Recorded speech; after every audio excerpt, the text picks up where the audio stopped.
What's up, everybody? Welcome back to another episode of Rams Brothers. I'm your host, Dean, and I'm joined, as always, by my brother and the other great host, Nick. Nick, we're coming off of the holidays. Hope everybody had a great holiday break. Hope everybody enjoyed time with the family, but now we're fully back into football, the Rams, and potential clinching scenarios for this weekend. But before we jump into this episode, first and most importantly, how are you? I'm good. I want to just speak for every Rams fan when I would say I'm sorry that we all just sit there and watch the worst Thursday night football game ever. Oh my God, 6-3, a Seahawks win over the Bears. The Bears look like the worst team in the NFL. Seahawks look like the second worst team in the NFL. Everything about that sucked, and I'm just happy that that's neither of those teams we care about, and we can watch the Rams on Saturday and just watch a good team. Yeah, Seattle Mariners beat the Chicago Cubs with the final score of just brutal baseball score, turnovers, ugly football in the rain in Seattle, or was it Chicago? Chicago. Just horribly ugly football. It's just a shame that the Rams lost to that Bears team, because the difference of feelings going into this Saturday and being able to have a commanding lead over the division without all these potential clinching scenarios would be much more relaxing, but that's not how this season has been. It's been a roller coaster of a season. The Rams essentially need to beat the Cardinals with a couple of different clinching scenarios and strength of victory that we're going to get into in the next couple of minutes. But here's what we're looking at in terms of spread. The Rams are 6.5-point favorites this weekend against the Arizona Cardinals. So plus 245 on the money line if you want the Rams outright, or I'm sorry, minus 305 if you want the Rams outright. The Cardinals are plus 245. Another week where 92% of the bets have been placed on Rams money line game outright. The spread, 68% of the money is on the spread in favor of the Rams, and then the under. People have 48% on. So it's going to be pretty interesting. I know that, Nick, you're crazy about Public, but we just saw last weekend with the Jets where all the money was on the Rams, and the Rams came out with victory. So, yeah, the public's just been doing a better job this season. I feel like you can just attribute that to people being more knowledgeable. More people are placing bets than ever have before. So, I mean, I'm trying not to let that scare me so much, because this is an Arizona team that just has not been able to put it together since the first couple of weeks of the season. It's the same old story with these Cardinals where they start the season off hot, and then as December comes around, they just tremble and fall. And the Rams are the exact opposite. When December comes around, they start to become playing like a complete team. You got the stat up here. The Cardinals are 8-25 in week 11 or later since 2020, tied for the worst in the NFL with the Panthers. That's just pathetic. It's a bad team. And I actually thought with Gannon and Kyler, the first 2 years together, head coach and quarterback, I thought that we would see a lot better performance from them down the stretch, and it's just not the case. I mean, there was a time when they were in charge of their own destiny and could have won the division with the down year from the Seahawks and looked like a down year from us, and they are just not able to do that at all. Yeah, I mean, they started out so hot, and they've done it over the past couple of years. But it seems like under this new regime, they're a bit better. But then you look at Kingsbury, what he's doing with the Commanders. He's doing a great job. Maybe that wasn't the right move to fire him. You look at Jonathan Gannon. This team's so up and down, just like they were over the past couple of years. Yeah. So honestly, there should be some faith. And Vegas has a ton of faith in the Rams outright and being able to help the spread -6.5. So here's what we're looking at in terms of the NFC West. And everybody's interested to jump into the strength and victory scenarios, which we'll jump into in 1 second. The Rams are 9-6, obviously, with the lead in the NFC West, coming off of the Seahawks win against the Bears yesterday. They're 9-7. The Cardinals are 7-8, and Niners are 6-9. Both have been eliminated playoff contention. So here's what we're looking at just in terms of revisionist history. The Rams and the Cardinals back in 2021, they beat us 37-20 on October 3rd in 2021. We came out and beat them in December, coming off of that long stretch of losses in 2021, and the Bears beat them 30-23, and then absolutely kicked their ass in the wild card round, 34-11. So hopefully we get something similar this week. And here's what we're looking at in terms of strength of victory. So everybody that has a red circle around them are teams that we need to win. And the Rams, all they need to do is they need 3.5 wins from Cincinnati, Buffalo, Washington, Minnesota, Cleveland, or San Francisco. So all your favorites are on the left-hand side of the screen. So you got the Bengals versus the Broncos. You got the Jets at the Bills. Bills are 9.5-point favorites. Bengals are 3.5-point favorites. Commanders are 3.5-point favorites, with the Falcons coming to Washington. And then on the right-hand side of your screen, you got all the underdogs. So Packers going to Minnesota. Vikings are +1. So underdogs at home. The Vikings have the better record. We know what the Packers have been doing as of recent. The Dolphins are going to Cleveland. The Browns are +6.5 in that game. But Miami's going through a fire sale right now. Shaq Barrett is one name to look at. Calais Campbell, Odell Beckham Jr. We know what's going on then. So that game might be really interesting. And then the Niners and Lions on Monday Night Football. San Francisco is +3.5 at home against the Lions. So you could get 3.5 wins. So essentially, you just need the left side of your screen all the way in their games, and then you just need a tie or just one of those teams to win on the right-hand side of the screen. So it's a big pain in the ass, to be honest. The strength of victory thing is so off. And it couldn't all be made that much easier if the Rams just win out and are 11-6 to end the season. But that's what we're looking at. That's who we're going to be rooting for over this weekend, so that it makes the Rams' situation all that much easier in the final season. I just don't understand. Can flash it on the screen for me one more time, right? Yeah. Okay. So Bengals, Buffalo, Washington. Why is Minnesota +1 at home against Green Bay? Packers are playing good football.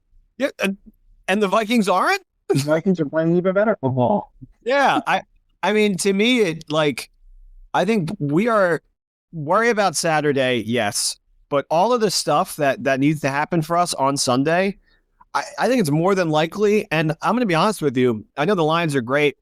San Francisco is already out of playoff contention. This is their Super Bowl 100%.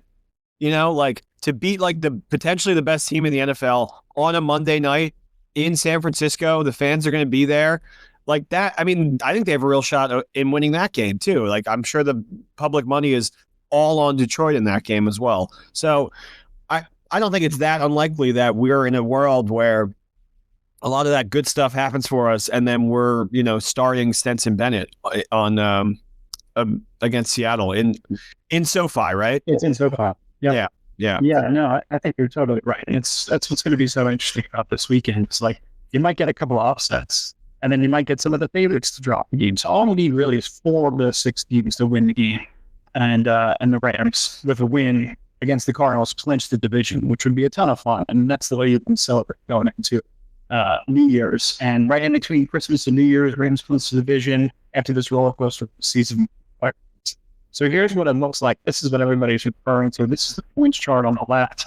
And then the Rams' current winning percentage with 61 wins against all of the teams that they need, essentially, that they've beaten, essentially, and how the point system actually functions. So the biggest wins this season, and the Seahawks actually winning the game helped their percentage in terms of strength of victory. So 9-7 at Seahawks, but the fact that they have 9 wins is a stronger strength of victory for the Rams. So a huge win against the Bills, huge win against the Vikings on Thursday Night Football. Like that's how that works. So I know it's a little bit confusing, but the Seahawks 9 win last night actually counted towards the Rams' strength of victory because they've already beaten Seattle in overtime. So it's kind of crazy that this is all kind of flying around right now, and this is all outside of the actual game preview. But shouldn't it be a divisional record?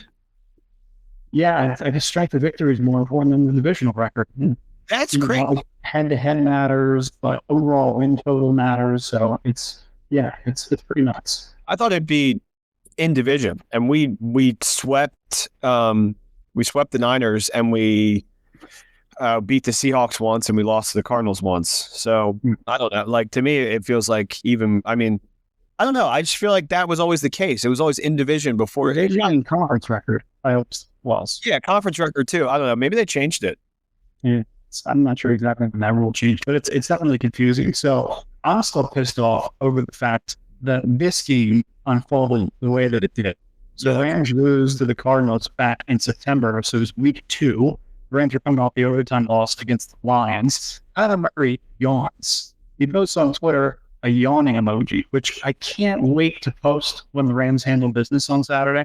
Get that 41-10 was embarrassing. I mean, you saw what was going on with the defense. It felt like the secondary was totally unprepared. You're seeing a lot of bad things from Trey White, a guy that's not even on the roster any longer. So I think that this game is going to be totally different. And you see kind of what's going on with the injury report in relation to the Cardinals. So they got Joe and Blount. So safety, one of their safeties are out, didn't practice all week. Elijah Jones, a cornerback, is out, didn't practice all week. And then the kicker, Matt Prater, has been limited all week, and his game status is listed as out. We also got Trey Benson and James Conner listed as question, which is massive. James Conner doesn't go in this game. I think it's really something to take into consideration. I know that both of their tackles are banged up. The rookie Darius Robinson has been limited all week. Matt Wilson Sr., they're one of their better linebackers, was a full participant on Thursday, but still banged up due to a concussion. The Rams injury report is pretty beautiful this week.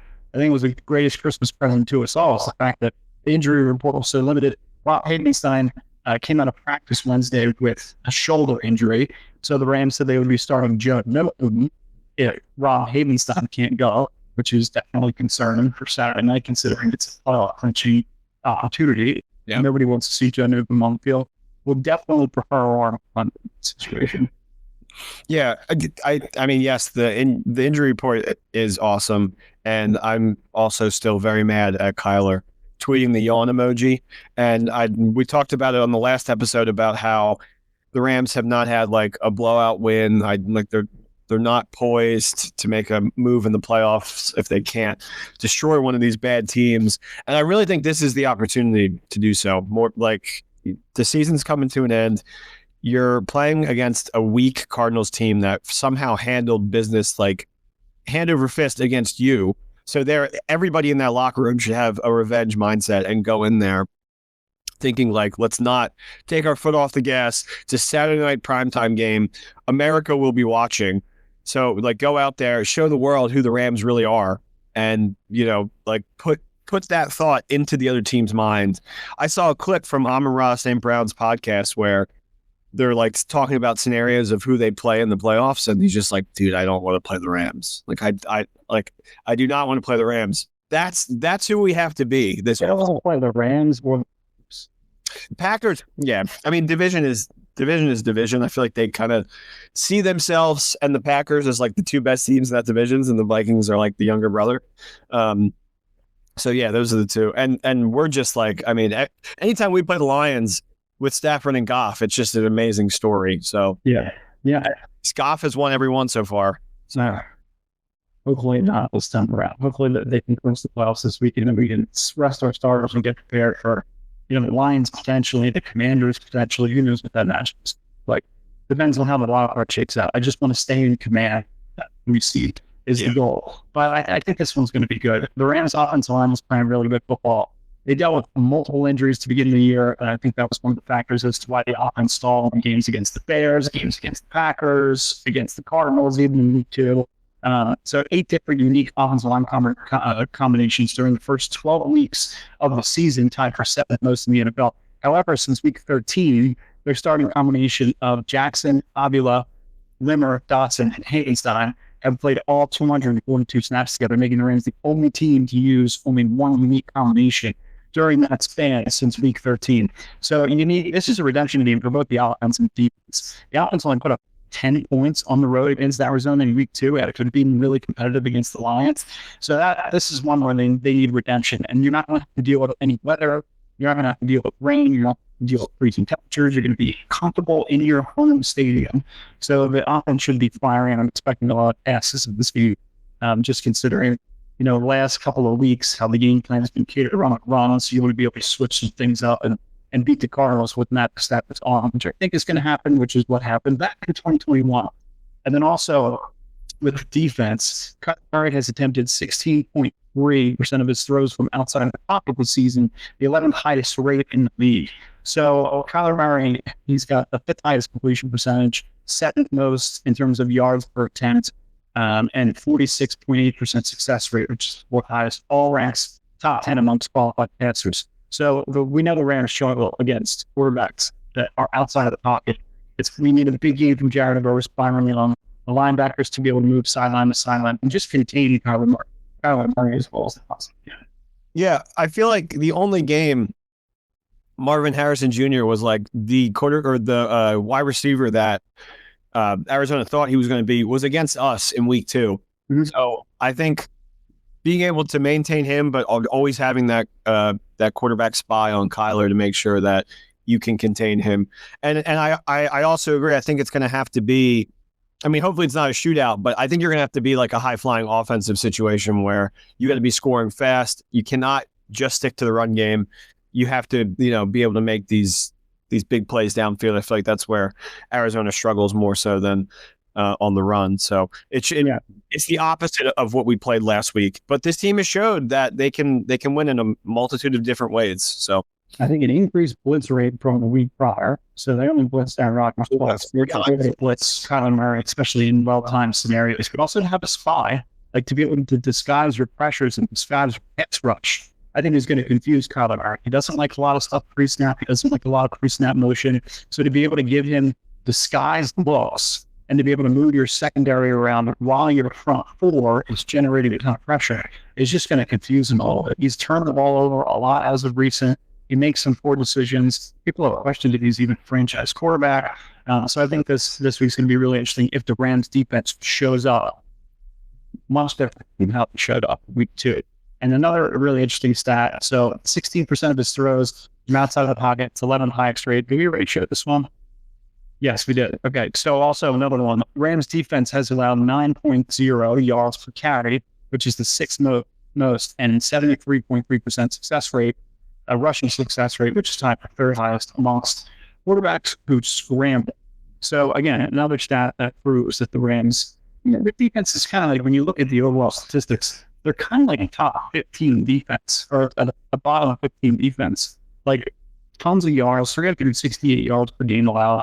You got to be able to kind of put your foot on the gas and handle business against this offense. And if James Conner doesn't go, he's been incredible. He ranks top 6 in both missed tackles forced, which is 83, and yards gained in missed tackles, which is 510. So, I mean, he's one of their best players. As we all know, we just signed an extension, and they missed a ton of tackles against the Jets. So that kind of stuff, the fundamental stuff, can't happen again against this team. Yeah, definitely cannot. I mean, the Cardinals last week are coming off of an overtime loss against the Panthers. They're allowing the Panthers quarterback, who everybody thought was a bust, Bryce Young, head into the season. It was just like healing and dealing against them. So if he can do that, then Stafford should be able to hypothetically just torch them up and down the field, which is exactly what I want to see. Yeah, I totally agree. And, we got another milestone potentially for Puka Nacua. So if anybody has Puka Nacua in fantasy championship and is starting on this weekend, here's the stat. He's just 139 yards shy of 1,000 receiving yards this season. He's only played in 10 games. Even that is misleading because he got knocked out of the Lions game with that knee injury and also played quarters against the Seahawks. So really, it's like 8.5 games. But he would be the first Rams receiver in history, in Rams history, to have 1,000 plus receiving yards in both of his first 2 seasons with the team. Didn't happen with Cup, didn't happen with Bruce, Hall, with Randerson, with Hirsch, like none of these guys. So it would be pretty impressive to see him do that. And I think something happened in the semifinals that led to me potentially having. Yeah, I made 4 bad coaching decisions in the fantasy playoffs. Where if I would have just played one of those guys over the 4 guys that I played, I would be sitting here in the championship and be looking pretty good too, because the person you're playing against looks like ass right now. So it sucks. It came down. All you needed was Baltimore's defense to start, and 7 words needed one. Yeah, I needed one of them to start. Either me or Kyle Pitts would have pushed me over the edge. I lost by like 2 points. Like it wasn't, freaking Kyle Pitts. It sucks. That Kyle Pitts interception was one of the worst. Yeah. Did you see the Kyle Pitts? Like I got like negative points because he caught the ball and then like hurls it to the whatever. Absolutely. All right. Well, that's what we got for preview this week. Trying to just wrap it all up. Obviously, been busy with Christmas and everything. So I just wanted to make sure you guys had something. I got some really quick picks for you guys, but I want to just say one thing, just because I know we've been all against Kyler and whatnot. Let's say hypothetically, 2 years from now, 1 year from now, whatever, Stafford hangs it up, Kyler's on the market. Is that somebody that you would like to see the Rams pursue? Yeah, 100%. That would be rare. Yeah, Kyler Tell. I mean, like, you know how these market, like right now, I don't even know who the best available free agent, maybe Sam Darnold or a Danny Dimes situation, but I don't know. I think Kyler is a great quarterback. I think he is a franchise quarterback. I just think the Cardinals just don't really know what they're doing consistently. Yeah. I think in time too he'll get better. He'll learn to, use his legs in the right situations to have really talented pass catchers. He's got Trey McBride, he's got Marvin Harrison Jr., he's got Greg Dortch. But to be in a Sean McVay type offense, I think the best visibilities. But who knows what's going to happen. But yeah, I think a lot of Rams fans would like the mobility, would like the upside to pick, which mutually likes. So yeah, it'll work. All right. I'll pick some games that. Yeah, see, I was going to tell you just to flash this up because all my picks are going to be based on this right here. So I'm going Minnesota money line -108. I think that's absolutely ridiculous that they're not favored by -3. They played the Packers earlier in the season and they absolutely destroyed them. The Packers had this like late comeback that made it look closer than it was, but Minnesota knew exactly what to do against them, and they're home this time. So yeah, give me Minnesota -108. I love Bengals -3.5 over the Broncos. I think the Bengals are figuring it out absurdly too late, and it's such a shame because I would love to see Joe Burrow in the playoffs just spoiling dreams, kind of similar to how I imagine we're going to do it. And I also think the Broncos are just they've reached their peak, and now it seems like everybody understands who Bo Nix really is. Like they had an opportunity to stomp on the Chargers, and they let the Chargers come all the way back. In the second half, Bo Nix didn't complete a pass over 5 yards. So yeah, I mean Burrow should be able to just torch this Broncos defense. It should be high flying too. So give me over 50 in Cincinnati Broncos as well, and then give me San Francisco +3.5, and then we'll call it a day. Just because I think they can win that game outright. I think that's going to be 100% their Super Bowl. And I mean, the Lions I guess they need every game right now, but I don't know. It just feels like one that they could drop. Like San Francisco kind of ate their lunch last year in the NFC Championship. They Lions should have won that game, and they totally didn't. Yeah. I like Vikings money line a lot. They've been really hot. Obviously, 1 point dog. That one's going to be really interesting. But then also the Bengals. I think they need like a miracle situation to get playoffs a lot. So I would like the Bengals to win that game. And obviously, looking fit the Rams. Yeah. All your picks. So say these 3 games hit, and then you only need 1 more of what game? Like Washington, Atlanta, Buffalo. Buffalo's going to destroy the Jets. And then the Commanders too. Yeah, I mean the Browns is the one team that I'm putting zero trust in. I don't think the Browns can win that game at all. But yeah, I had a Ravens Rams parlay. So the Ravens won on Christmas, so now I just need the Rams to win, and that ended up being even money, even though both those teams are heavily favored. So just need the Rams to win, and we're looking good over here on Nick's bet MGM, as they say. Sounds good. Yeah, I'm like, let's go 4-0. Yeah, let's do it. And let's wrap the division. We can eliminate some stress week off. So, Ram it. Just want to remind everybody to like and subscribe. Click the button too soon. Fingered it. We appreciate you guys, as always. Thanks for riding with us. Hope everybody had happy holidays. Enjoyed some time with family. Nick, I'll see you later today. It can be a lot of fun. Sure. Maybe a good chicken sandwich. Sounds great. I'm ready. Bed Bath & Beyond, if we have enough time. I don't know if we'll appreciate you guys. Talk to you soon. Go Rams. Horns up.